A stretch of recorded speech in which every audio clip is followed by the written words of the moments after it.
Okay, good morning, ladies and gentlemen. This is the Public Safety Committee of the Los Angeles City Council for Monday, November 9th. Councilman Smith, Chairman. I'm joined by Mr. Reyes, Ms. Perry, and Mr. Zine. The committee has a quorum present, and we'll begin. For those of you in the audience, the preferential order for today will be that we will take up public comment first. The mayor is on his way. He would like to introduce the chief when he comes, and so we will give him the courtesy of breaking from the public comment portion when the mayor arrives, and then we'll go back to public comment, and then Chief Designate Beck will have an opportunity for opening comments, and then the committee will join in with their questions and answer period for them as well. And we hopefully conclude this before lunch. That is our plan, at least. So with that, yeah, exactly, before lunch for sure. Thank you very much for your attendance today. This is a one-item only agenda for the day. It is to receive and comment and vote on the designee for Chief of Police for the Los Angeles City Police Department. With that, Mr. Clerk, would you call number one? John White, City Clerk. Item 1, communication from the Mayor relative to the appointment of Deputy Chief Charles L. Beck as Chief of Police of the Police Department. Thank you very much. Chief Designate Beck, Deputy Chief Beck, if you please come forward and take the center table for this presentation.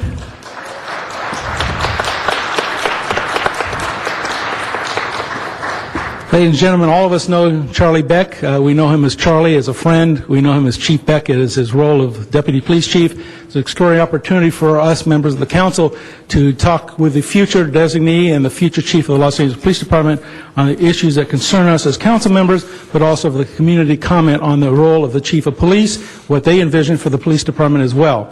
And with that, Chief, we will hear from the public on the ideas and questions they may have.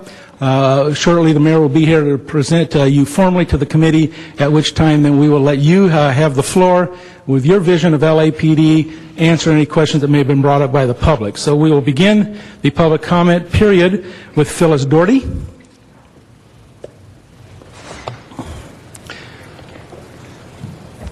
Good morning, Phyllis Doherty with Animal Issues Movement. Thank you for the opportunity to welcome Chief Beck, who I know from Rampart Division, and we are absolutely delighted now that he will be representing the police department in all aspects throughout the city. Chief Beck has always had an interest in animal crimes. We're delighted with that. He's been a strong proponent of fighting, dogfighting and cockfighting cases, of handling them. And he's just informed me that he's planning to move the Animal Cruelty Task Force so that it will probably be in the detective division and be in a better venue to handle these cases, which are the gateway crimes to street violence, to killing of humans. We welcome that, and I want to speak also on behalf of the Humane Society of the United States, not as the representative, but as my discussion with the head of illegal animal fighting in Washington, D.C., John Goodwin, who will be very, very happy to work with you personally on any aspect of dealing with these crimes. Thank you very much, Ms. Doherty. Donald Spivak.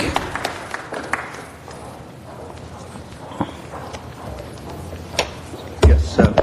Good morning. My name is Don Spivak. I'm a member of the Community Police Advisory Board for the Central Division. I've been part of the CPAB since its inception. I'm here to strongly endorse the selection of Chief Beck. I've had the pleasure of working with him going back to such time as he was captain in Central Division. A very strong sense of the importance of quality of life and being able to work with the very diverse communities that we have in the Central area, and look forward to his appointment. Thank you. Thank you very much, sir. Terry Tippett. Terry Tippett. I'm chair of the West Side Neighborhood Council. I'm president of the Westwood HOA, and I'm one of the founding members of the West LA CPAB. For many years, the organizations I represent have had great working relationships with the LAPD. We know more than that. You need a working partnership. And we feel that Charlie Beck will continue the partnerships that we have established over the years. His sense of community involvement that I heard Tuesday night when I was at the Southwest, at the SC Expo Center. I've only known Deputy Chief Beck through when we've done media things for West LA. But listening to the community and what they had to say about Charlie Beck, I know that he will continue the partnership with the community, and that is what we need to address all the issues that we have in all the different communities in the city of LA. So once again, I strongly urge you to accept Charlie Beck as our new Deputy Chief of Police. Thank you. Luis Navarro.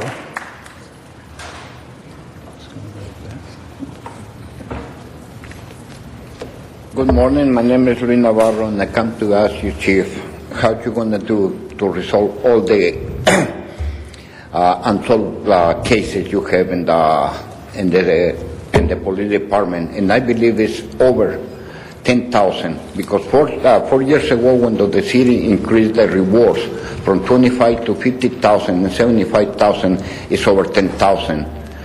And that one is one case. My daughter and my granddaughter are killed 1993, and the case is still unsolved.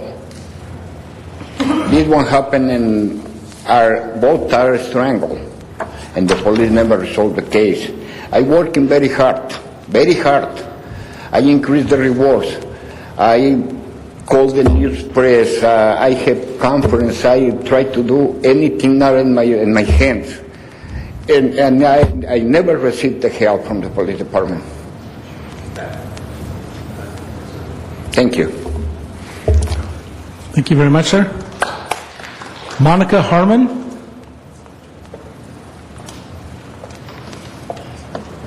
Yeah. Good morning. I believe Chief Beck, elect nominee, I don't know your exact title these days, brings something very, very unique that I don't think we've ever had in a chief, and that is he is a parent of LAPD officers on the street. And as parents, Dennis Zine knows, I think there's some other LAPD parents know, he has that sensitivity that his decisions are going to affect his kids. And there's no greater love than a parent and their child. And I think that is the strongest positive. The other thing is his policing vision. I mean, I've been reading a lot of the media and listening to him speak, and he gets it. He gets that a lot of what happens starts with the foot soldiers on the streets, our patrol officers that are bringing the crime levels down to historic lows. And the fact that he wants that momentum to continue is also a positive. What he did in Central and Rampart with MacArthur Park is, we haven't had anything like that on that big a scale, positive, working with the community, the Latino community where Ed Reyes is. And more importantly, the gang issue. I mean, he has the spectrum of working with all the main quality of life issues that are really important to us. And friends in South LA have stated that his dealing with the gang issue in that area just really made a huge impact, and I think he's bringing a lot of positives out of the gate, and I wish him the best of luck, and I hope that you all support that confirmation. Thank you. Thank you very much. Thank you, Barbara.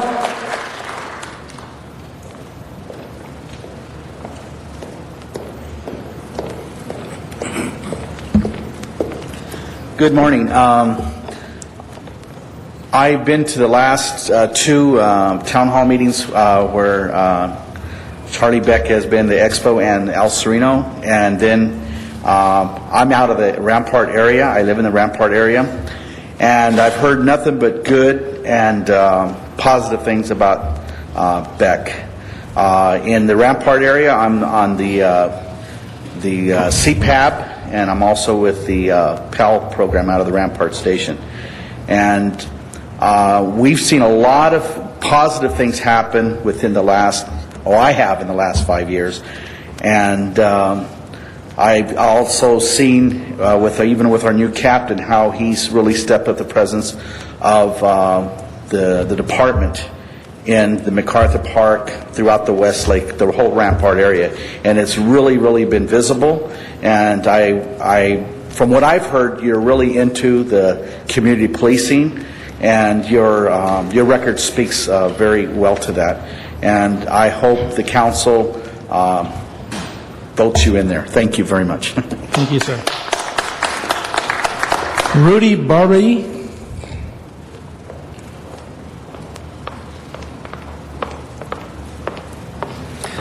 Good morning. I'm a stakeholder both in the Watts area and in the Westlake Rampart area. I'm also a member of the PAL, the Police Activities League recently, which is for the Rampart Division. I've had the opportunity to experience the growth both in the integrity relationship between the community and the police in both sides of town of Los Angeles. And I must commend the leadership, including Chief Beck, with respect to carrying on the level of trust, the level of knowledge, the level of sharing that really is going on. I know there's been some recent reports to the contrary about people in government, but I really want everybody to know that it's changing, and it's changing for the better. And fortunately, Chief Beck is inheriting a momentum and a synergy that I think we can all be proud of. So with that, just as a stakeholder, I want to commend the officers and the leadership and entrust the council to affirm Chief Beck. Thank you. Thank you, sir. Deborah Burton.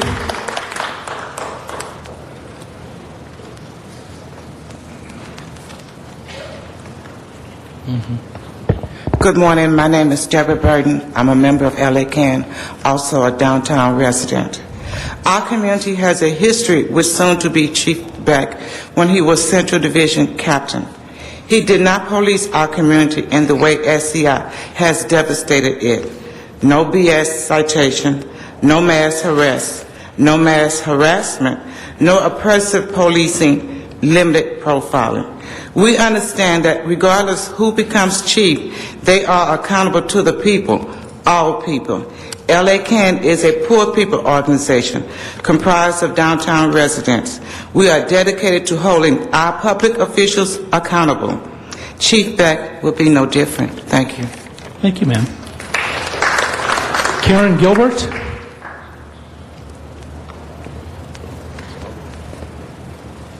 Morning. I'm here today to speak to you about what I've seen in the past 3 years while I filmed. I'm sorry. My name is Karen Gilbert, and I'm a location manager. And I saw things that I never knew happened when I was filming the movie The Soloist and the documentary that's going to be coming out called The Chorus Project. I want to remind you, as you know, that all Angelenos are the same. I speak for the poor people down there that I've seen get tickets for jaywalking, tickets for sitting somewhere they shouldn't be, if people are in the hole already, how does a poor person or a mentally ill person pay for these tickets and get out of that hole? So I hope that you will be the chief for all Angelenos. And I also speak for my friend Kevin Cohen, who was murdered Easter Sunday on Skid Row, who was in both of these films. And I will continue to speak in his memory. But good luck, sir. I hope you're approved. Thank you. Thank you very much. Tut Hayes. 5% is not a solution. At any time, there are no more than 5% of the entire LAPD force on the streets. When Bernie was chief, there might have been more because the work shift was not quite the same. So when the chief, former chief, and the mayor rants about 10,000 officers, how many of them will ever get to the streets? 5%. Where are the other 95? In a high-rise on First Street. So here's what we need to do with your committee, Councilman Smith, is find out how we can escalate beyond 5%. The other thing is that there's a clash between Sheriff Baca and the LAPD and the mayor. Baca insists there's ethnic cleansing going on in Jan Perry's district, in Councilman Park's district, Ramona Gardens, all those places. Latinos are attacking black people, murdering black people. But the city denies that because it's inflammatory. It might cause problems for blacks to be informed of the fact they're being murdered. The other thing is I considered that the chief of police is really a paper tiger. Mayday. 4 officers to be dismissed, 15 to be reprimanded. What were the results? Only 1 officer dismissed. None of the 15 were ever reprimanded. What power does the chief have when we have a police officer's protections?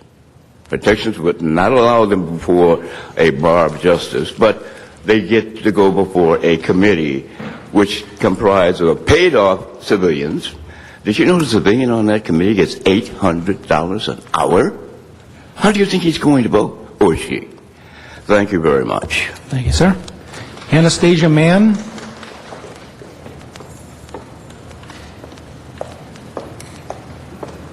How do you do? Thank you very much. My name is Anastasia Mann. I'm actually here in 3 different levels. One is president of the Hollywood Hills West Neighborhood Council. Hollywood is, as you know, the key word for our tourism, in not only in California, but in the entire United States. It's a very important community. My personal business is travel and tourism. I have a travel management company, and I can tell you the importance of Hollywood. It reaches far and wide throughout our state as far as our economic impact and many, many other situations. And Hollywood is complicated because we have business and residential communities back to back and on top of each other, which is going to get worse as the density issues increase. And we appreciate very much Charlie Beck's commitment to working with the community, the partnership with the community, and we want to emphasize the importance of Hollywood. Everybody can drive through it. We have a lot of traffic issues and other issues, but it's beholden upon all of us to protect the name and the image of Hollywood and work together with the community. It's got a lot of challenges because you have a lot of at-risk youth living in Hollywood and trying to grow up in Hollywood, backed against businesses that are trying to strive. So it's a complete challenge. My other role that I'm here, I'm also a hearing examiner for the Board of Rights, and I just want to make a comment in regard to our last speaker. When I joined as a hearing officer, I had certain questions as any member of the community would have as to how this operation works, how police, there are 2 police with senior positions, commanders or otherwise deputy chiefs that serve, and 1 civilian officer. And I can tell you from my experience, this is the most honest, forthright organization I have ever experienced. It is so honest and so clear and so amazingly done. I wish the public could know more how fair this is. There is no predetermination on behalf of police officers that are up for a problem in there. In fact, if anything, they're tougher on the fellow officers. I am amazed by this process. It's an honor to serve on this. And I just want to welcome you and hope that we continue to support that process. Thank you. Thank you very much. Valerie Keegan. Hi, good morning. My name is Valerie Keegan. I currently serve as the Emergency Services Chair for Hollywood Hills West Neighborhood Council, and I'm also a member of the Hollywood CPAB. Hollywood has changed, but more importantly, the community has changed.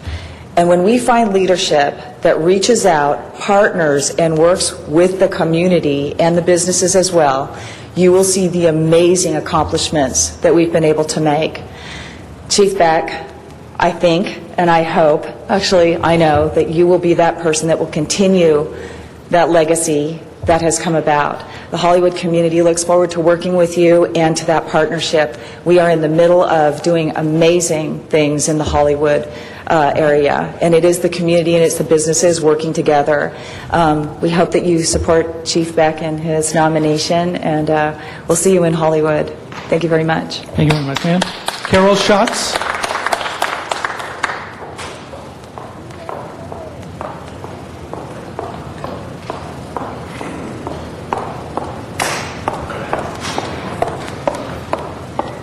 Good morning. Carol Schatz, President of the Central City Association in the Downtown Center Business Improvement District. Together we represent over 1,500 property owners and businesses throughout Los Angeles, a majority of them in the downtown Los Angeles area. It is both a privilege and an honor for me to come today to speak in support of the nomination of Chief Charlie Beck to become the new police chief of Los Angeles. As many of you know, I have been involved for the last almost 20 years in the effort to revitalize downtown Los Angeles. Chief Beck, or soon to be Chief Beck, sorry, I'm already there, was the captain of Central Division and was an absolutely superb captain of Central Division. He understood both the importance of downtown to the entire city in terms of it being the most important economic engine for the city. He was a partner with us in our, at that point, beginning efforts to revitalize the Central City. He got it, but he got it in a way that also showed great sensitivity to all the disparate voices, all of the various constituencies that make up our downtown community. He has demonstrated, I think, in many ways, his very strong vision for how to enforce the law and how to do it in a way that benefits everyone. I look forward with great pleasure to being able to work with Charlie Beck as the chief of police, because he knows how to get the job done and will, I think, do an extraordinary job for the entire city of Los Angeles. Thank you very much. Thank you, Ms. Schatz. Jorge Prado.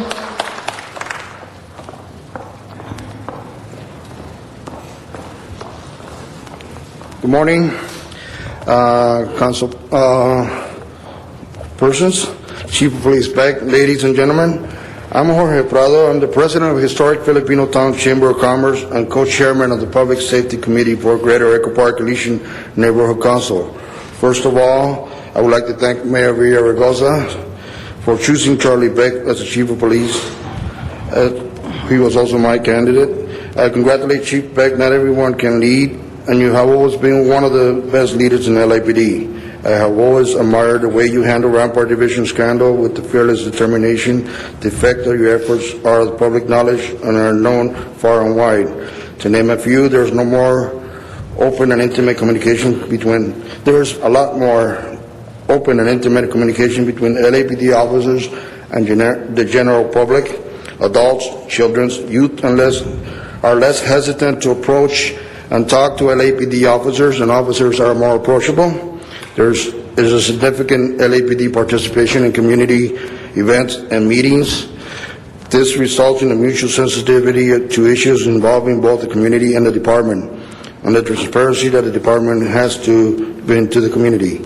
In closing, I would like to express my hope that LAPD continues its program in community policing and to strengthen the relationship between senior lead officers and various community organizations. Congratulations. And the final card is from Orlando Ward. Morning. My name is Orlando Ward. I'm Director of Public Affairs for the Midnight Mission and a stakeholder here in the downtown area for about a decade. Well, actually a little over a decade when you count the time that I was actually on the streets down here. During the time I've been down here, I've had numerous interactions with, and I'm going to call him Charlie Beck. I've interactions with his officers, very early in my time down here. And I can say without a doubt that Charlie Beck possesses the progressive vision to continue the reforms that have been happening at LAPD over the last decade. Those are critical for our community's health, and I have every confidence that he gets it, he understands it, and will continue to move forward in that area. He has the integrity to make certain that law is enforced equally throughout the city. He has a thoughtful leadership to meet the various community needs that we have, with creativity, with innovation, with sensitivity and compassion. I applaud you for the work that you've done thus far, and I urge the council to confirm Charlie Beck as our new chief. Thank you. Thank you. And one last card just given me, Sherry Uno.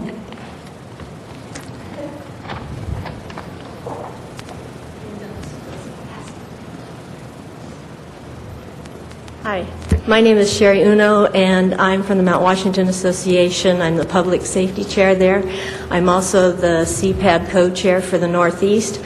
Over the past 10 years that I've seen Charlie Beck, since I've been on the CPAB, I've always enjoyed seeing his presentations at the summits that we've had, and I know that he is a proponent of the community and community policing. He's also a great supporter of technology and how that can help the police work smarter, not harder, and how that can help. I'm also a crime analyst, so I understand that as well, and I think he should be confirmed. Thank you very much. Thank you very much. That concludes the public testimony. We do have a letter here from Gary Minzer of the Hollywood CPAB in strong support that will be added to the file. And thank you, Chief, for turning and looking the other direction as the people were talking to you. And as I see in LAPD, assume the position. With that, sir, we are very honored to have with us the Honorable Mayor of the City of Los Angeles, the man who has nominated Charlie Beck. Mr. Mayor.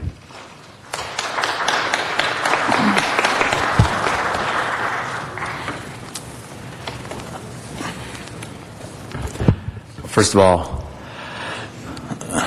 Chair Smith, thank you. Chair Reyes, or Council Member Reyes and Perry, thank you for the opportunity to present Charlie Beck, who many of you have known for some time.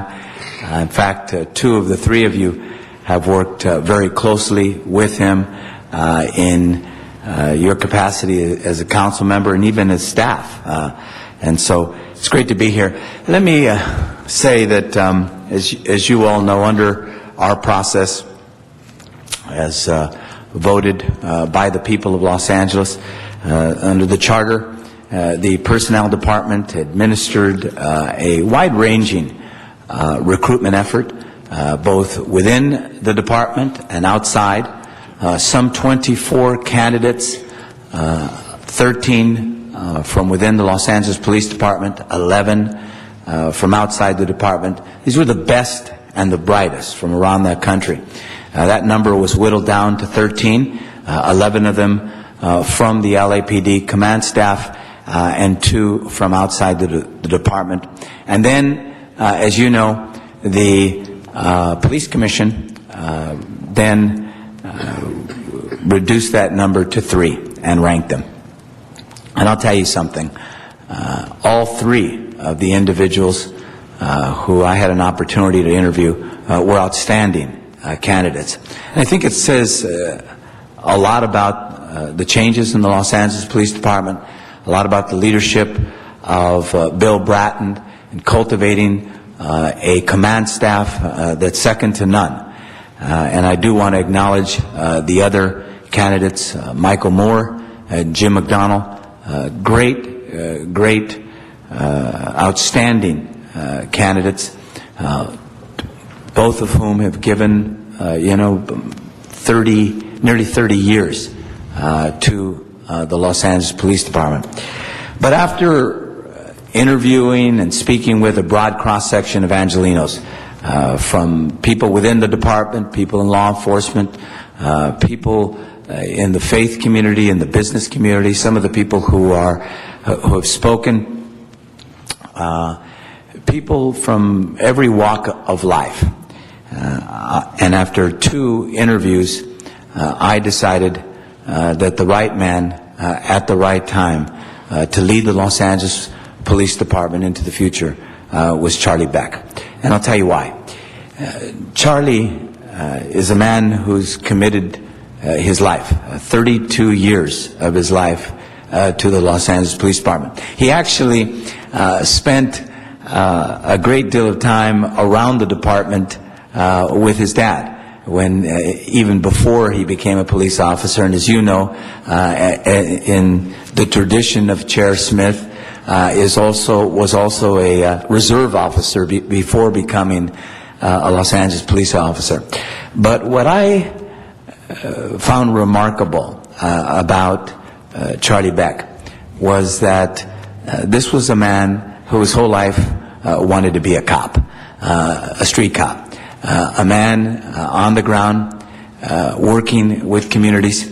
Over time, he grew to understand, and I believe that's why he's the right person at the right time, that if we're not collaborating with communities, if we're not putting as much effort in the to serve part of the motto, to protect and serve, then we're missing the opportunity. And his entire life working in the Los Angeles Police Department, he is focused on problem solving. He'll share with you this idea that you have to own the problem. And I think that what I found remarkable about Charlie Beck's career is he always took ownership of the problem. He was creative in his problem solving. He engaged a broad cross-section of Angelinos, of community people. He never said, well, this is impossible. And right now, at this time, I think that's what we need. We need a leader who's focused on making sure that the reforms that have been implemented over the last 8 years, and particularly in the consent decree, are driven down to every officer. That every officer in the Los Angeles Police Department understand that you're never going to arrest your way out of crime. We have to work and collaborate with our communities. His focus on prevention and intervention, re-entry, is also a hallmark of his leadership. And so for those reasons, and one other, I said to you that these were 3 outstanding candidates, all of great character and integrity. But if there's something that sets Charlie Beck apart above the rest, is this is a man of deep character. He is, when he speaks with a humility about him, but a understanding that he's here to serve. He talks about constitutional law enforcement or constitutional policing. He understands that civilians oversee the police department, that the police commission is his direct oversight, that I'm the appointing authority, and that you ultimately have the power to confirm under his selection under this procedure. So I wanted to come here to introduce him, though I know he needs no introduction to any of you, to say to you, I ask for your support and your confirmation. I realize that today you will be reviewing his selection, and then it will be the full council that will make the ultimate confirmation next week. But I did want to come and thank you for allowing me to be here before the Public Safety Committee to acknowledge him. And I'm sorry, Councilmember Zine, I didn't see you. I don't know how I missed you, but hard to miss. But yeah, You're blinded by the light. I was blinded by the light of his shining countenance. Yes. Presence. I'll leave it alone before I lose his vote. Thank you very much. Thank you, Mr. Mayor, and thank you very much on behalf of the people of LA for the open and transparent process you brought to the selection of this chief. It was extraordinary in my years here, and it was one I think everybody can be proud of. I know as I talked to you a few weekends ago, just before you made the announcement, that you were really torn by these three, that you couldn't at that moment distinguish between them. It was so close and a great call.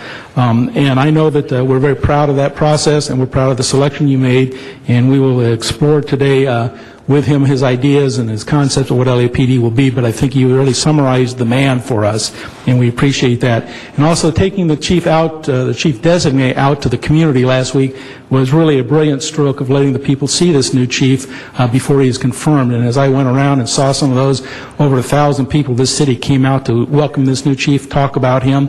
The words were very strong, and I think it confirmed your choice, so thank you very much for that. Thank you, Mr. Chairman. Councilmember Perry, Reyes, Zine, thank you for allowing me to come and present. Thank you. Thank you.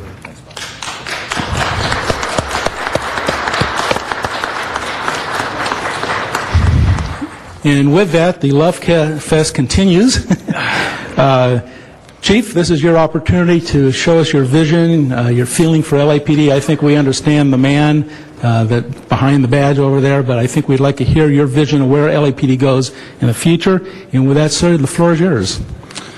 Thank you, Councilman. And first, I would be remiss if I didn't thank the mayor and thank the police commission. And the mayor and you also talked a little bit about the process, and I really have to comment on the process just a little bit, because you should be proud of it. Everybody in this city should be proud of it. It was exhausting. 3 hours with the mayor, one-on-one. Nobody else. You had some staff members there, but just the candidate and the mayor talking about the vision of the Los Angeles Police Department and where we needed to go. The 2 hours with the police commission. Exhausting questions. I've been through a lot of selection process, and this one was truly the most rigorous and the most thorough.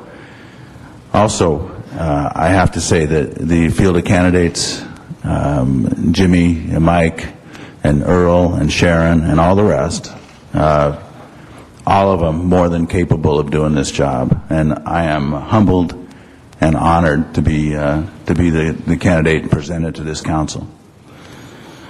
But I am the candidate presented to this council, so I will tell you why I think that the Los Angeles Police Department needs a new chief, and needs a chief with a vision that is similar to what the mayor talked to you about. And I know that you've all seen what we talked about in the town hall meetings.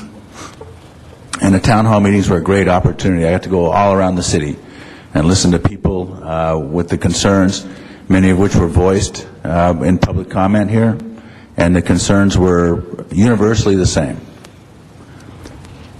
First, it was overwhelmingly apparent that the community supports the Los Angeles Police Department. I know that there's been several polls that have been widely publicized, one by Harvard, one by the Times, that support that. But when you go out and talk to the community, as all four of you do regularly, the support is overwhelming. So that tells me something that I already knew. And that's that this is an evolutionary process, not a revolutionary process.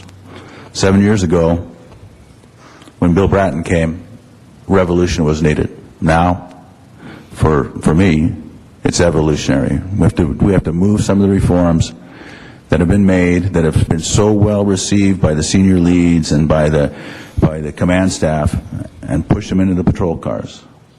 You know, when we were in the old building, my term was it has to go from the 6th floor to 6A71, which was my old basic car, or one of my old basic cars. So I think that will be the hallmark of my leadership. You will see me grow continue the growth that has been so dramatic, but continue it from the ground up, not the top down. Vision. So let me give you what my vision of the Los Angeles Police Department is, since that was the question. First, the Los Angeles Police Department has to be effective. We have to be the most effective policing organization in the nation. We have to drive crime down. We have to increase public confidence. But we have to do it with constitutional policing. You can never break the law to enforce the law. It's absolutely imperative that we realize where we as a police department fit in the city family. In many cases, we're the glue that holds the city family together. When other departments struggle and we can help them, we do.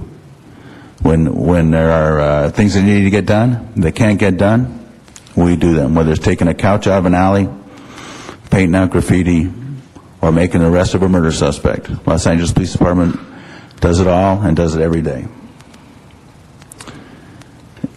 The third piece that I think is so important is one that was debuted here and much talked about by Bill Bratton, and that is the potential for the Los Angeles Police Department to heal hurts in the community, to build racial harmony through effective constitutional policing. That is such a powerful message, and it is so true. This same organization that I've been a part of for 32 years has caused racial strife by its actions in the past. But over the last 7 years, we've demonstrated that we can be the cause for racial harmony. We can bring people together. We can be the common denominator that fills the void. We can be the difference, and we're going to continue to be the difference. All this has to be done in a transparent nature. Transparency is the key to law enforcement. You know, there's a huge difference between the military and the police department, and one of them is transparency of action. We have to explain what we do. We have to be clear and concise. We have to make records available, and we have to submit ourselves to public scrutiny. Not just because it's the law, but because it's the right thing to do. I believe in that. I think that the council members who I've worked directly for as an area captain will vouch for me on that, that I believe in open discussions. There are four goals that I have that will achieve this vision, and these will be very familiar to you, and that's because they have been our common goals throughout the department for the last several years. But that's smart. That's the way it should be. Right now we have unparalleled crime reductions. Today, as I sit here, after having the best year ever for homicides in the city of Los Angeles last year, we are down 19% as of today. Unbelievable. We may, with a little bit of a tailwind and some warm breezes, so to speak, come in below 300 homicides this year. For a city of 4 million people that once suffered 1,100 homicides in a year, that is incredible. But it's not just the Los Angeles Police Department that does that. It's the partnerships. It's the partnerships with the community. It's the partnerships with this council office. It's a partnership with the other city departments. It's a partnership with law enforcement on both the local, state, and federal level. Second, we have to keep the city safe from terrorism. You know, recent events underscore that. We are all one, as we say in the business, we're one phone call away from disaster in this town, and we have to be prepared for that. So we have to keep our counterterrorism efforts strong. We have to be smart about what we do. Obviously, we can't deploy exorbitant amounts of resources there, but we have to be smart. We have to have the right number, and we have to flex that number, because as incidents increase, if they do, we have to be ready for it, and we cannot be behind the curve on this issue. We have to uphold the tenets of the consent decree. You know, the consent decree is about constitutional policing, but it's also about best practices. It served us very well, and I come from a place where with a huge learning curve in this matter. I, like the rest of the department, did not exactly embrace the consent decree when it was originally considered, but I have completely changed my thoughts on this, and I think, well, actually, I know that the rest of the department feels the same way. Many of the things that are components of the consent decree have made us much more effective and much more transparent at our jobs. Lastly, and I know this is the most controversial piece, we have to continue to make the department strong. We have achieved our goals. We have made this city a safer place because you have helped us to grow the department. Police work is very much about resources. You literally get the style of policing that you pay for. And I know that everybody on the Public Safety Committee, because of your commitment to public safety, knows this. I was a police officer in the Los Angeles Police Department when it was 6,500, not so strong. And that generates a style of policing that is totally driven by 911. You go from one disaster to the next, putting a Band-Aid on and going to the next one. You don't solve problems. You don't change neighborhoods. You don't build partnerships. You just go from call to call to call. That has a huge toll, not only on the city, but on police officers, because you see yourself as just another cog in the wheel that can't make a difference. And police officers cannot see themselves that way. They have to see themselves as the difference in society. And low deployment changes that whole point of view on both sides. So what now? What will the new administration in the Los Angeles Police Department do that's been different? First, I don't have exhaustive lists for you because the department overall is running very well. And I am probably, well, it is without a doubt, of the 54 police chiefs that precede me, the organization is in by far the best shape of any of them, and certainly the ones in recent past. But the mayor talked about it a little bit, and all of us are products of our experience. You know, and I was a senior lead officer in 2 divisions. I was a area captain in 2 divisions. I was a bureau chief, and those assignments taught me the value of owning problems. Senior lead should own problems at the local level. Captain should own them at the divisional level. Bureau chiefs at the bureau level, and I have to own them at the city level. When you own a problem, you're responsible not only for the solution, but you're responsible for the success or failure of that solution. You can't just come up with a plan, put it out there. You have to implement it, and it has to succeed. And if that takes tweaking of the plan or moving of resources, then you have to do it. You have to own the problem. But to own a problem properly, you have to have the ability, the physical ability to solve it. It does no good for you to put me in front of a chin-up bar and tell me to do 100 chin-ups, because I can't. And we can all talk about it, but I can't do them. I won't go into how many exactly I can do, but it's not as many as it used to be.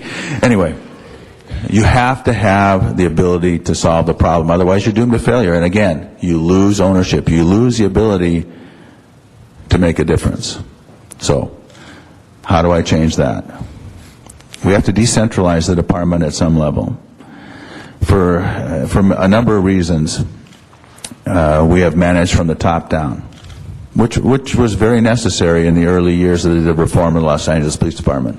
But now we have to manage from the bottom up. We have to push resources down into the patrol divisions, into the areas, so that they can address problems at a local level. Police work is all about locality. It's a local issue. Crime occurs locally in the vast majority of instances, and the solutions come from local policing in the vast majority of issues. So they have to have the resources. And so I will look at all our specialized units. I'm in the process of doing that now, and try to spread resources down from downtown into the divisions. Because I intend, there's a bunch of area captains back here, unless they all left. No, they wouldn't dare. Yeah. I intend to hold them highly accountable to a level that maybe I didn't hold them to when I ran CompStat in the past. But I'm going to give them the resources to meet the challenge. They're going to be accountable to you. They're going to be accountable to the public. When a problem comes their way, I expect them to fix it. But they have to have the resources to do that. Constitutional policing, the reform of the Los Angeles Police Department, the centerpiece of the revolution that has occurred in the Bratton tenure. That has to continue. That will continue. I not only believe in it, I'm a product of it. And I will continue in every way, every day, every shape, every form, to push the ideals of constitutional policing, of problem-solving policing, of ownership of problems into the grassroots of this Los Angeles Police Department, into the squad cars. And I think that I'm uniquely situated to do that. Some of the speakers talked about my children. All the members of this committee know about my father. You know, I am the past, present, and future of this organization, and I don't intend to let you down. I'll close with this because I know you have questions. You know, I have a saying that I use that I think reflects the coming tenure, and that is that cops count, character counts. Do the right thing, and you can be the difference. And that saying is not just a group of words to me, but it's a mantra for change. It's a mantra for police officers understanding their role in this big city and their role working with you and working with me. Thank you. Thank you, sir.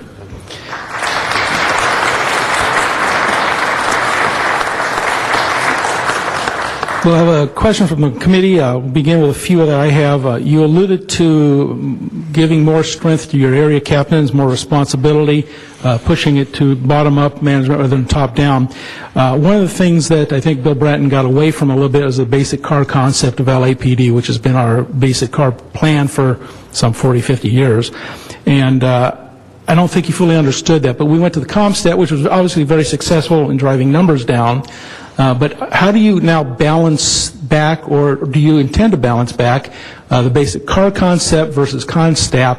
Where do you see the department going on those two issues? Well, I don't think they're exclusive. When Ed Davis, and you know, this is part of the history of the Los Angeles Police Department, the basic car plan, brilliant piece of community policing, and especially for this large horizontal city where there's a huge tendency to have lack of ownership, lack of accountability, lack of identity because of the transient nature and the quick response nature of a small police force in a huge community. The basic car plan, you know, made the difference. I'm a product of the basic car plan. 2821, my first basic car. It was a senior lead, 14845 and 6871. You know, these aren't just numbers to me. These are real communities where I know people, I still know people, where you work on problems, where you have a relationship, where you feel when you go back to work, you care what happened while you were gone, because these are the people you're responsible for. You have ownership. So, basic car plan, huge proponent. CompStat, also a huge proponent, because I believe that that was what was missing in the basic car plan, is the accountability piece. You know, the captains were expected to hold their people accountable, and often did, but you know, sometimes not so much. And CompStat makes sure that we not only have goals, numerical goals, metrics that we can gauge performance on, but that there is a consequence for not achieving those goals. And I've obviously been on both sides of the table at CompStat. I was a captain during the first iteration of Fast Track. I saw it done wrong. I've seen it done right. I've done it myself. I've been the architect of CompStat for the last 2 years.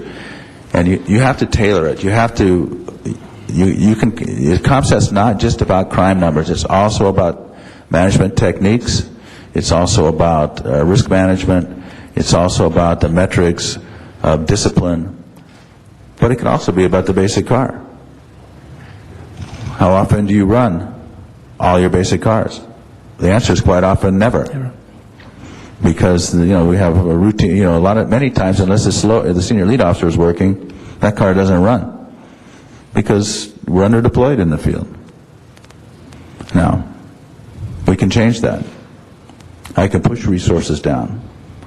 we still may not be able to run all our basic cars. I mean, we have this is the managing the Los Angeles Police Department is a huge math problem in many respects. Obviously, the business is about people, but deployment of police officers is about math. 9963, that's our goal for this year. We're going to stay at that level. But everybody has to remember, of that 9963, 1,700 are detectives. We need detectives. Detectives have to be there. Councilman, you know that. You are one. So take 1,700 out of there. Well, we need supervision. 1,200 are sergeants. Take the sergeants out of there. We need lieutenants. We need watch commanders. 270 are lieutenants. Take the lieutenants out. Command officers. We need command officers. Including civilian command officers, we have 106. Take the 106 out. Then divide by 5. Because it takes 5 police officers to staff one 24/7 post. Because vacations, sick time, days off. So when Mr. Hayes or when anybody else says there's only 500 people on, and he's right. Sometimes there are only 500 police officers working. But you have to remember that is not out of 9,900. There's a lot of other things that are going on in the police department. Is that enough? No. Do I intend to make it more? Yes. And I've talked to you a little bit about the way that I'm going to do that. Thank you for that. I'll skip a question because that really brings back to the first comment, Mr. Hayes' comment. I noticed, and this number is out of date because I haven't calculated it since last year, but at one point we had added about 300 new officers to LAPD, yet only 17 people ended up in the field. And so are you looking at anything to do with reducing the special units that have been created over the last few years and putting people back into the field, or you can continue all those special units at the strength you see them at today? Well, we need some specialization, obviously, but I think we do not need it at the level that we currently enjoy. And I think this is part of what you're going to, well, I don't think, I know this is part of what you're going to see in my tenure, is that I am going, because I am so oriented towards the ground level because of my experience, I intend to put resources there. I was successful at Rampart. I was successful at Central because the department gave me enough resources. Yes, I worked hard. Yes, I had people that were with me that were innovative. Yes, we used technology. But the bottom line is I was given the resources that made me able to be successful, because you can be as innovative as you want. You can be you can use as much technology as you want. And if you don't have enough police officers, then there is no progress. Very good. You mentioned the word horizontal city a moment ago, and certainly I think Bill came to us from a tradition of a vertical city versus a horizontal city. And when he got here, he admitted he didn't know anything about the word response time, because that wasn't anything New York PD or Boston PD ever took into calculation. Response time is very important, particularly in the disparate reaches of our city. You see any way that you can build that back up and keep it, maintain it at the level that LAPD has set at, I believe, 7 minutes? 7 minutes. Yes, I think all the things that we've been talking about, pushing resources down, putting officers in cars, making sure that specialized units that we do have pay attention to the radio. I listen to the radio every day. Now, it takes me too long to handle calls anymore, so I don't handle very many, but everybody has to be part of this. And so I'm going to give Councilman Zine a radio. And watch out. And watch out. No, everybody, the entire police department has to be responsible for calls for service. Now, obviously, the A cars have the primary responsibility, but you know what? Footbeat has to listen up too. The Metropolitan Division unit's got to have to listen up too. Everybody has to pay attention to what's going on, and everybody should be able to handle any radio call, anytime. And so 7 minutes will continue to be the focal point. Very good. A question I told you we would be asking, and I know it will come up in council because I know how some of my colleagues feel about this, but 3 years ago the Budget and Finance Committee asked for a reduction of the personnel at the LAX World Airport. primarily because, one, for many years that had been subsidized by the airport department, and 3 years ago they stopped paying for those 22 extra officers. And secondly, that the airport police had grown from 125 officers to over 300, all of which are trained by LAPD now. Prior to that, they were trained at Rio Hondo College, which has a fine program for post-certification, but the minimum standard is 400 and something hours. LAPD is over 1,000 hours. So this force now at LAX is a better trained force. It is a larger force. They say they don't need those 22 people. Have you any idea yet, or can you tell us what you will tell my colleagues when you will get this question next week on that? I think I've already told them. I will look at that with an absolute fresh pair of eyes. I understand. I think I understand some of the dynamics that caused the conflict here. Those are not my dynamics. I will look at that. If I cannot justify it, if I cannot articulate to you why we need those officers there, then they won't be there. But we can have that discussion, and I'm open to it. Very good. I think the dynamic that really has driven this is money. And we're going to look toward the police department and its management style and your management style to get bang for the buck. And we're not getting, in some of our opinion, bang for the buck out of the LAX deployment. So that will be a discussion you'll hear on the 17th for sure. And I think it would be rash of me to promise before studying the issue and talking to Chief Basinger and talking to the airport police and doing my homework. But again, I am not tied to anything that we currently do, and if I cannot see a justification for that, then we won't do it. Thank you, and I appreciate that. And that brings me to the last question. Again, is bang for the buck. As we have, I think the council's made some bad decisions dealing with civilian employees at the department. I think Bill made some bad decisions that, in an effort to keep sworn strength at maximum, we've given up a lot of civilian positions and left them vacant to meet the mayor's edict for reducing 10% of the department. Your department's 96% salary intensive, so if you've got to cut 10%, there's no way to cut but personnel, and that personnel choice by Bill Bratton was to cut civilian rather than sworn. And I don't think anyone argues that point, but it leaves a tremendous inefficiency in LAPD, that now you have civilian positions that are going vacant that have to be filled by somebody to do some of this work, and that has been the responsibility of the chief to put sworn personnel, which costs more money, into civilianized positions. Are you going to do anything to help us make a better decision on how we allocate those resources, how we can do a better job of determining what positions that are civilianized cannot be left vacant, that must be filled by personnel, so that you don't have to take sworn officers out of the streets and put them in jails or subpoena control or whatever may be the need of the department? Well, I abhor the wasting of resources. I dislike putting field-capable police officers in non-field positions intently for a couple of reasons. One, it's ineffective. Two, it teaches them that they're not valued, or that their training's not valued. It is a bad message all the way around. I will look at what we can do.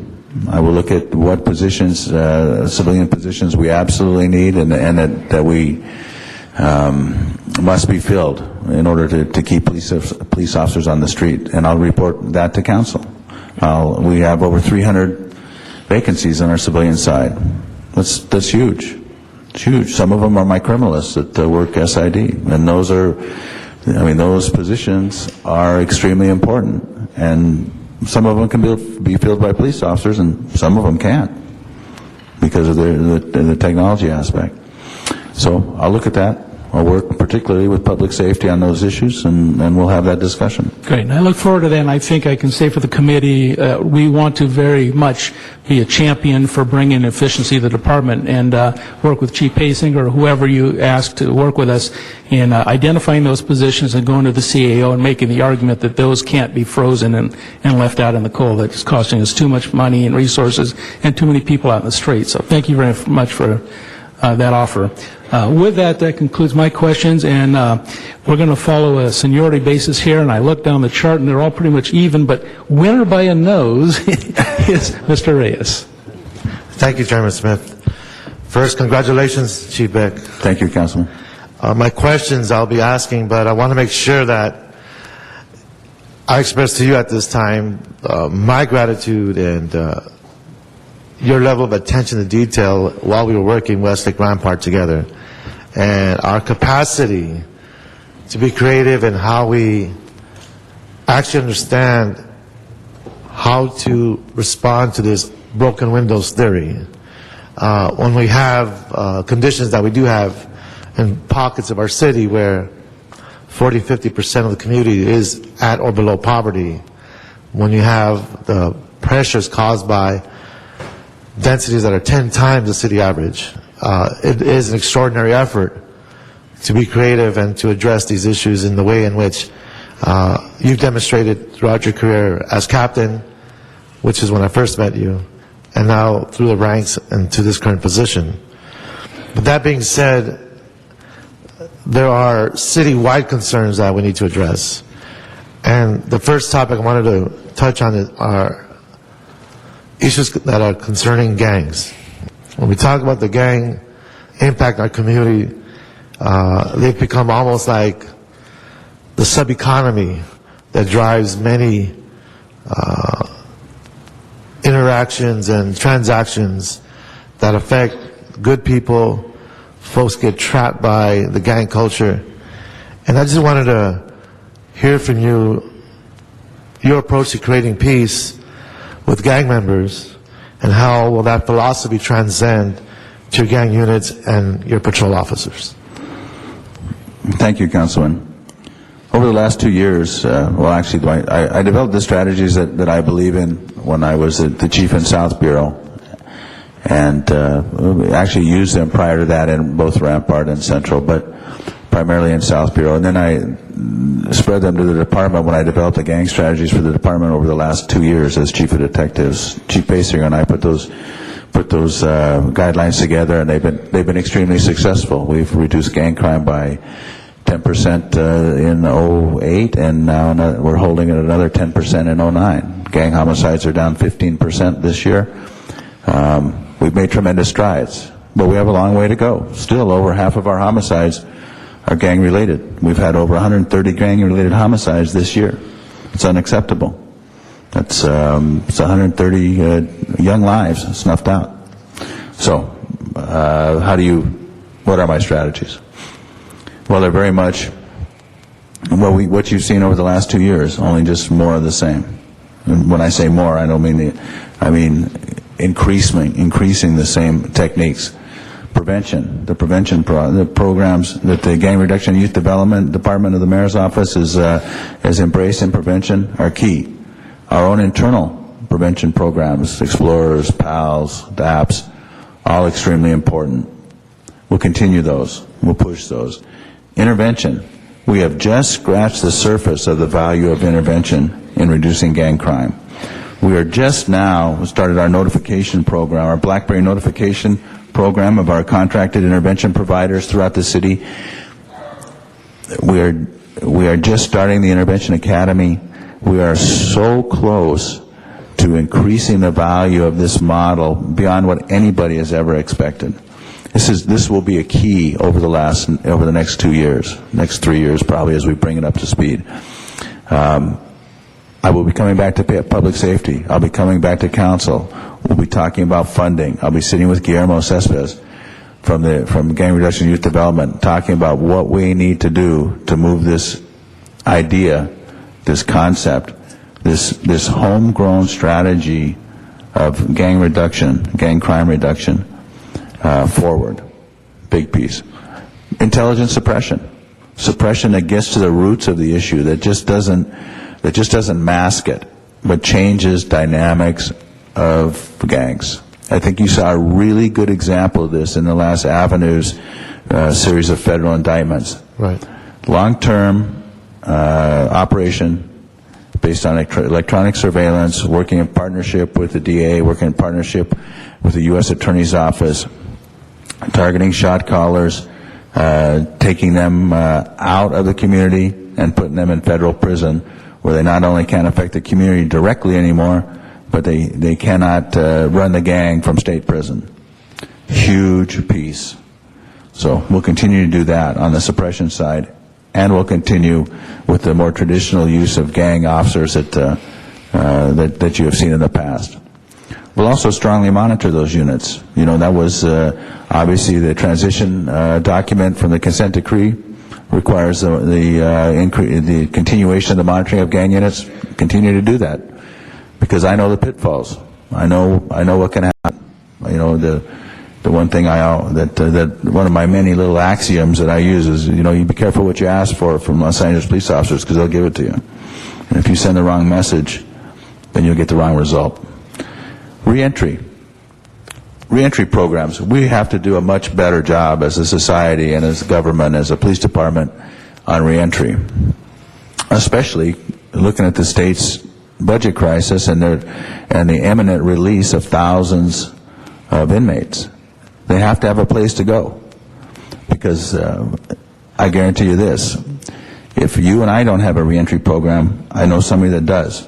They got a really good one. And that's the street gangs of Los Angeles, all 400 of them. They'll bring them right back into the fold and give them something to do if we don't. Captain, I appreciate that response. And when we look at a megalopolis like Los Angeles, we are talking about creating relationships with other agencies and other entities that are not in our jurisdiction. And that's something that I wanted to probe a little bit more. When we look at the county probation department, we look at the unified school district, we look at 50% dropout rates, 70% of the classes aren't graduating. And this goes, and it's going to lead to this other question, so bear with me. And it has to do with police hiring. As you well know, the fiscal health of the city is not well. Few folks in this building believe that the economic picture of the city will brighten in the next couple of years. The previous chief, along with the mayor and some of my council colleagues, believe it will be critical to achieve the 10,000 officer mark. Obviously, we are extremely close to this goal. In the meantime, other city departments will be fully transformed over the next year due to economic crisis. We will lose thousands of staffers due to layoffs, retirements, and public services will be negatively impacted. Given this reality, do you believe that maintaining the 10,000 mark is critically needed to improve public safety? And do you believe that this number should increase when the fiscal health of the city is restored? And how would you propose to pay for any future increase in police force? Well, first, I do believe it's critical, and I say that with the recognition that when you fund public safety, you have to defund other agencies. I know that. I don't feel good about that, you know, in my heart, but I know that public safety has to be the first priority of this city. We have come so far. We can go, and if we slip back, then I think that the consequences will be even more dramatic than those that you will face by defunding some other agencies. I think you have to look at public safety as your first responsibility. And I know the Public Safety Committee does that. I've worked with each one of you. I know your commitment to this. I am confident that you also believe this. But I understand the pain of the other departments. And the police department will do what it can to help other departments continue their functions. You bring up education. Public safety is critical to education. You know, there are schools in this district whose attendance rates on Monday are predicated by how much violence there was over the weekend, because parents keep their kids home from school if there was a traumatic shooting or a gang issue. We can't have that. Kids don't go to school sometimes because they have to cross gang territories. We have to allow safe passage. We do, but we have to expand that. It has to be a priority. So I use that as an example to say this. Now, without public safety, people don't use schools. Without public safety, people don't go to libraries. Without public safety, the other departments stand naked. They stand unprotected. They stand unused. So, you know, I don't ask this out of greed. I don't ask it out of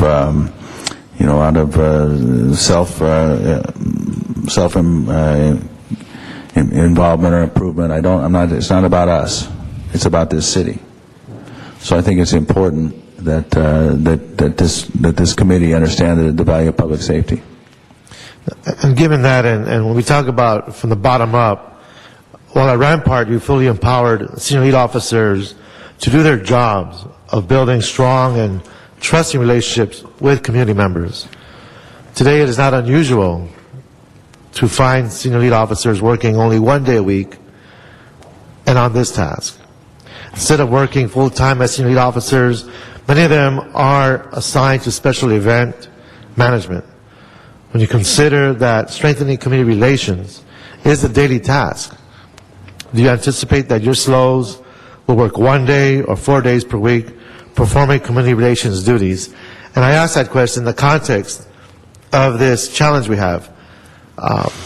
There's a message that has to be given that we're not going to be a city that just walks around with a big stick, that we do have the capacity and the ability to address the whole menu of issues that you have already pointed out.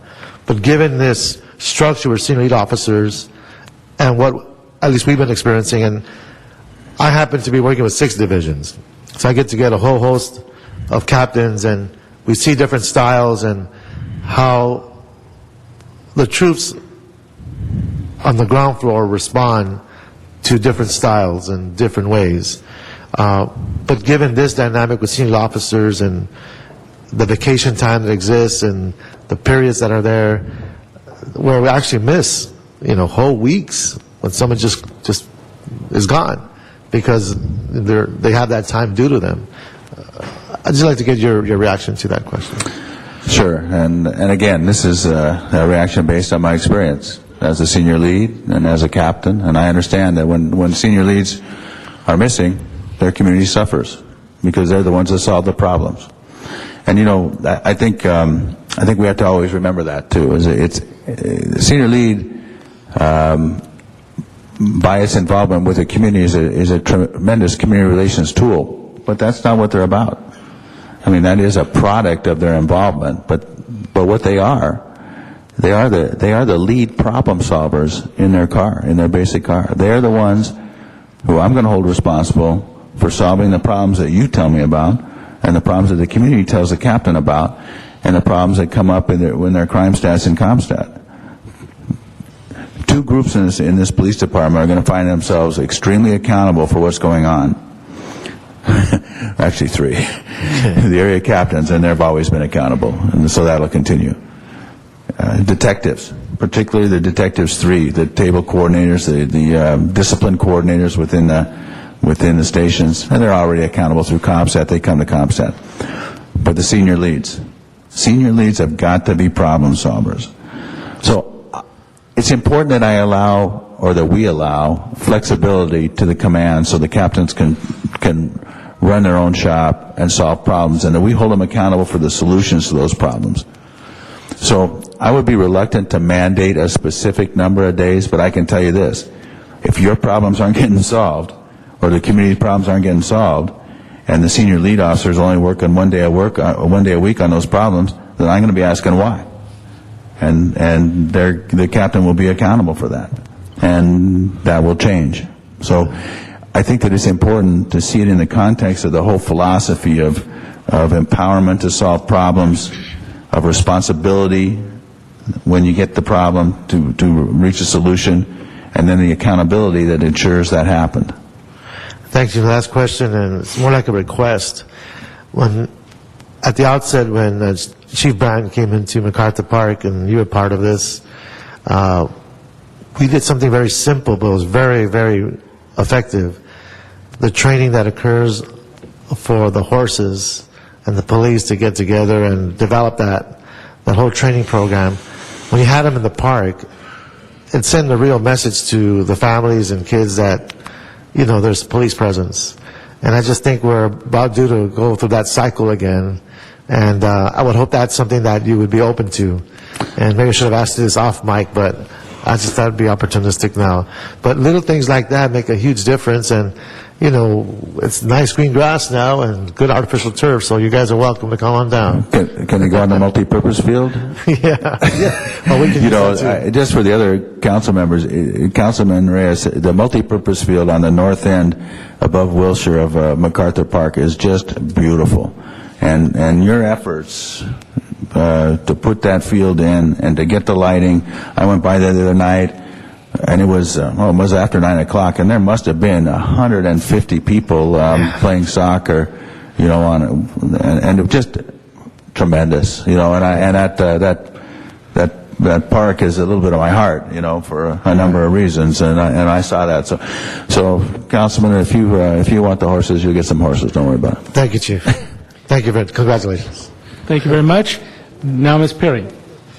Thank you very much. And Chief Beck, I've known you for a long time, or yes, Chief Nominee Beck, and have enjoyed working with you both in South Bureau and in Central Division. And I don't have a lot of questions today, but I just wanted to ask you a couple of points. And you are very well aware of the fact that, particularly in the areas of South Bureau, crime doesn't remain at constant levels, even throughout the city.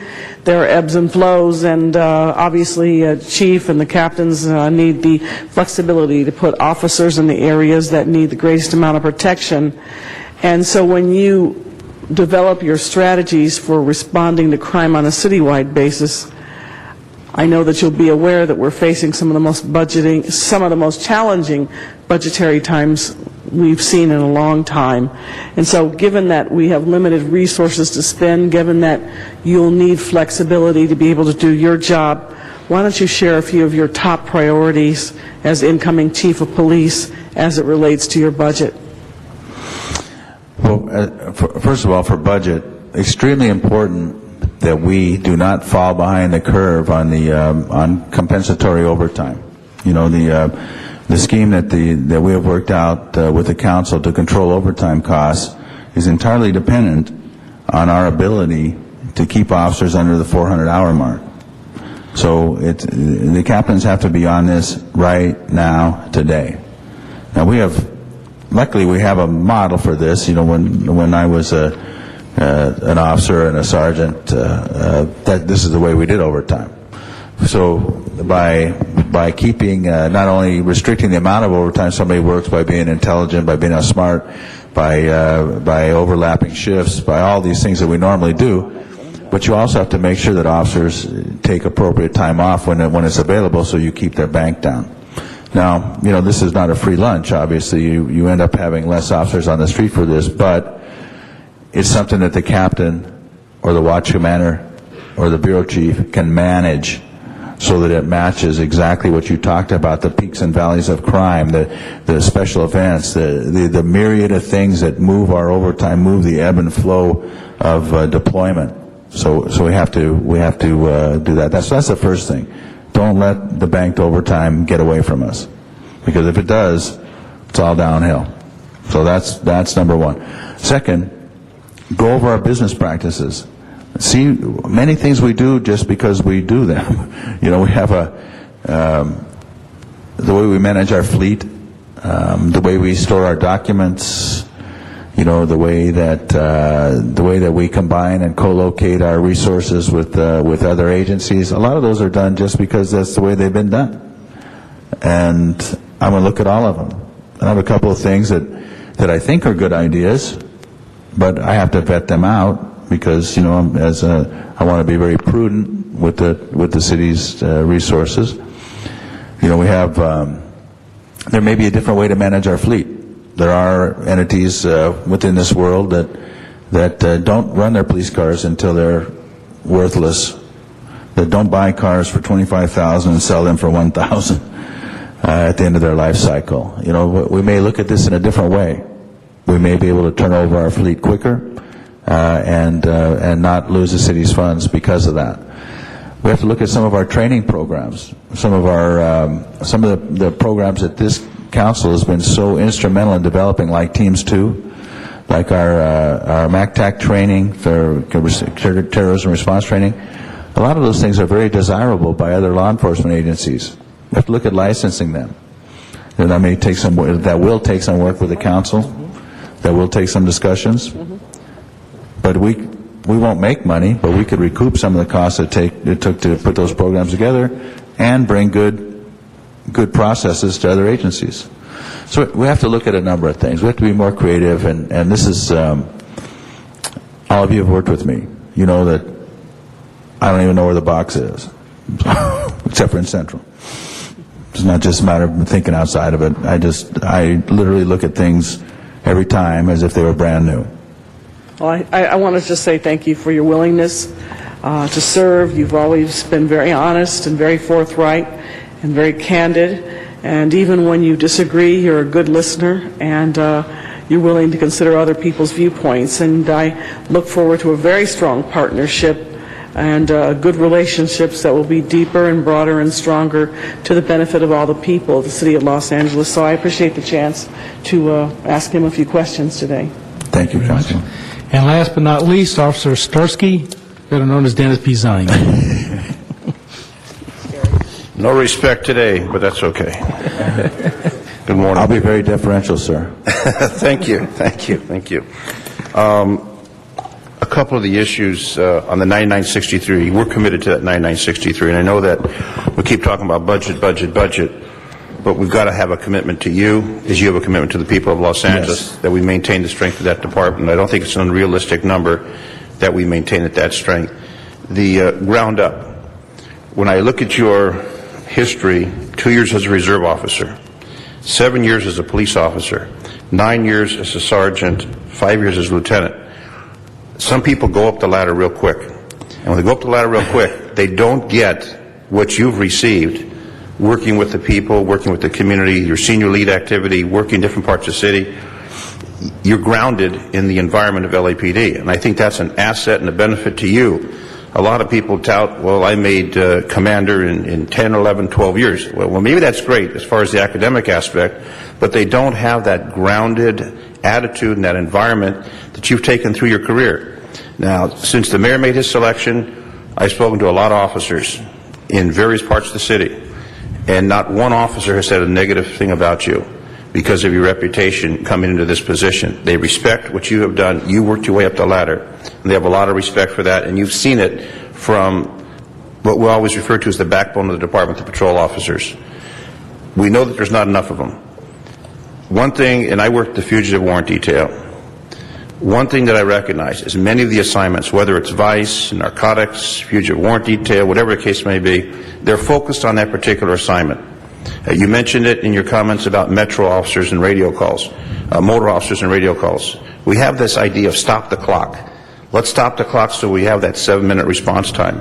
I think there needs to be some emphasis for detectives who are in the field. When a hot shot comes out, while it's assigned to a radio call that's going code 3 from 10 miles away, someone jumps that call. And it used to be the attitude they would do that. And we've kind of gotten away from it. But I think if they all gear towards that attitude, get there to help that citizen. And when we bumped up calls to code 3 to get there quickly because of the traffic, oftentimes there's a unit closer by.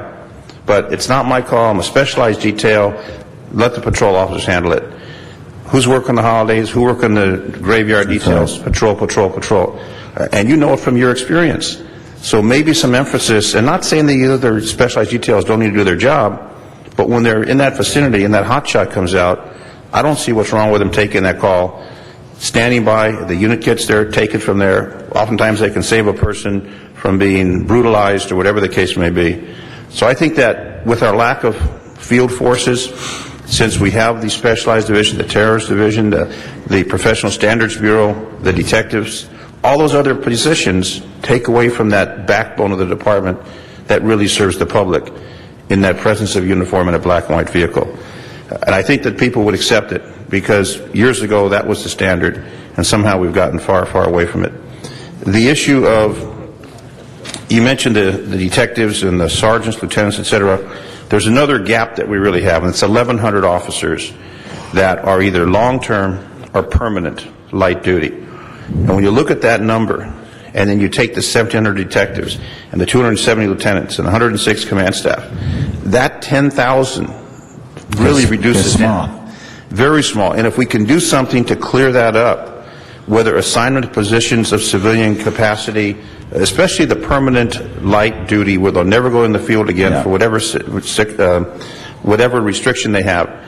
If those folks, and we could work with the department to reclassify them in a civilian position to handle some of the administrative duties that we have sworn personnel who could work the field, that to me would be a major change and assist the field force at the same time fill many of those civilian positions that you need to fill. The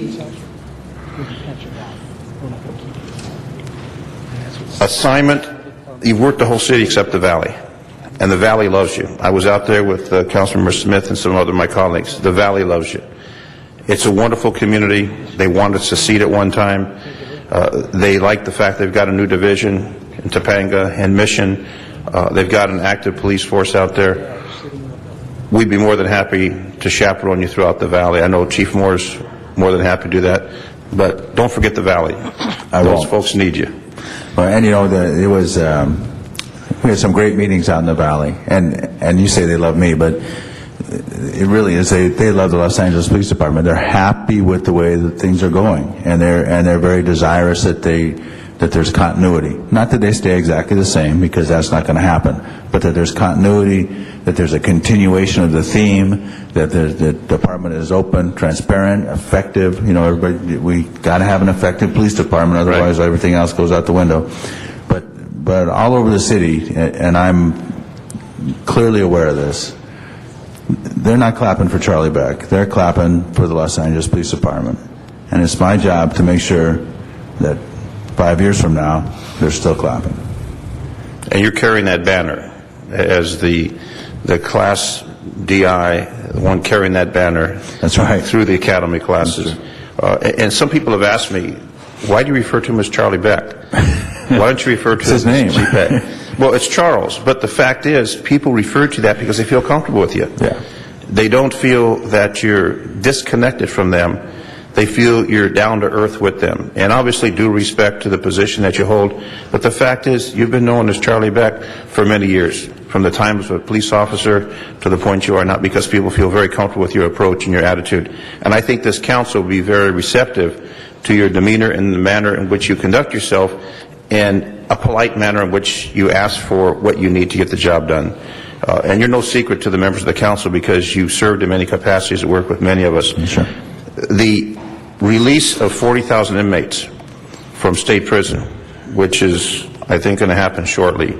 The reentry program. Do we have any specific programs where we can work with the other agencies, since the job market is sour, since there's few opportunities for these people coming out of prison, and they pour into the community, and instead of the spike in crime, where they revert back to what they did to get them in prison in the first place, or the merry-go-round, any specific programs or any organization we're working with to try and bring these folks back to something positive versus the return to crime, return to prison? You know, there's a good program that Chief Garner started in South Bureau that works with the Urban League. I think there's a good model. You know, I think that's really important. I think we need to do a better job of looking for organizations to partner with. We've been in conversation, a deep conversation with state parole, because that's going to be a huge piece of this. You know, they have to get us information about individuals so that we can do what I said. We can be the ones that greet them instead of the other side of the equation. So these are things that have to be further developed, you know, and it's an imminent problem. It is something that is looming on the horizon. And I know that when we hear about some of these tragedies that occur in other parts of the state where an individual was released on parole or probation, they go out and they commit more crimes, the community gets very upset. Yes. They start screaming at the entire criminal justice system, how did this happen? I know parole, probation, they're all overworked. The fact is, it falls on our back to keep the people safe, and whatever we can do to help bring that about. Your activity with the avenues, what you did with that, put a huge dent in what they're trying to do to terrorize communities. And you and I have had some conversations. I have absolutely no reservations on your ability to handle this position in a positive fashion. I know we talked about you being the chief of police at your son's graduation next month, and what a proud day that'll be for you and your son and your family and your dad. your wife, I mean, the whole family comes around and gathers. But you are what is unique in law enforcement. You haven't bounced around from department to department, as we see happen across the country. You've been here the good times, the bad times, the clear sunny days, and the bright days, and the dark days. You've seen it all. You've been through it all. And now the command is in your hand to continue with the bright sunny days, to continue with that tradition, with that trend for all the people of Los Angeles. And there's a lot of pomp and circumstance around it because it's such a critical position. The chief of the Los Angeles Police Department, where it comes to public safety, has been stated, is one of the most important things we can do as a municipality to maintain public safety for everyone. So I congratulate you. I don't envision any problems from the elected representatives on this council who are strongly supportive of this. And I think that as you go through this process and come before council in a week, you'll find questions. Obviously, people ask, what are you going to do with this? What are you going to do with that? That ball is going to be placed in your hand, and then you're going to do the hoop, and all of a sudden things are going to turn golden, and that's the way it's going to be. So I appreciate your candor, your willingness, the process you've gone through with the police commission, with the mayor, with us. You've got one more hurdle, and that's the full council, and then you get the 4 stars and new chief of police, Charlie Beck. So congratulations to you, and thank you for carrying on the tradition in your family of law enforcement, true blue, to Los Angeles. Thank you, Charlie. And yours. Thank you. Thank you. You can sign. And Chief Designate, that brings us to the conclusion of the committee questions. Do you have anything you wish to do in the way of a redirect or a final closing statement? You know, I would just like to thank this committee, not just for today, but for the years we've worked together and the progress that we've made. And I pledge to this committee that progress will continue. You know, this is not about this confirmation process. This is about my last 32 years and whether or not you think I'll be an effective leader for the Los Angeles Police Department. Thank you. Thank you, sir. And that concludes the hearing. We do have a late card that was presented by Mr. Kent Smith from the LA Fashion District in support. Mr. Smith, the hearing's already closed, unfortunately, for public hearing, but your card will be added to the file in support. We thank you for that. With that, is there a motion to approve the designee? Motion approved. Seconded. All in favor? Aye. Unanimously approved. Chief, congratulations. And that brings one final speaker in public comment. That's an item that's not on today's agenda, from Cecilia Ramos. Cecilia Ramos.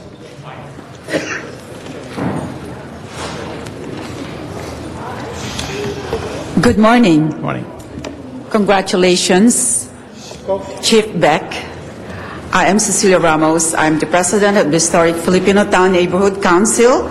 It's a 501c3 non-corporation, and our goal is to make the area safe for residents, attract businesses, and to make historic Filipino Town a tourist destination in the map of the city of LA. With your help, Chief Beck, I know our mission and vision will happen, and I hope next time when I call the lead officer for help, he would be there right away. Thank you so much. Thank you, Ms. Ramos. And that concludes today's hearing. The meeting is adjourned. All right, good.